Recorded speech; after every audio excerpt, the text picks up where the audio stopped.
يا أيها الذين آمنوا كتب عليكم الصيام كما كتب على الذين من قبلكم لعلكم تتقون أياما معدودات فمن كان منكم مريضا أو على سفر فعدة من أيام أخر وعلى الذين يطيقونه فدية طعام مسكين فمن تطوع خيرا فهو خير له وأن تصوموا خير لكم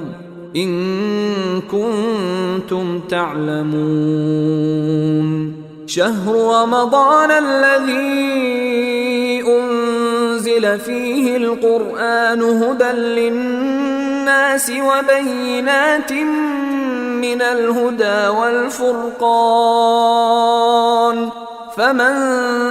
شهد منكم الشهر فليصمه ومن كان مريضا أو على سفر فعدة من أيام أخر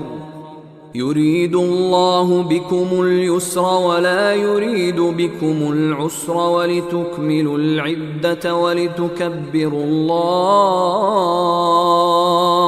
ولتكبروا الله على ما هداكم ولعلكم تشكرون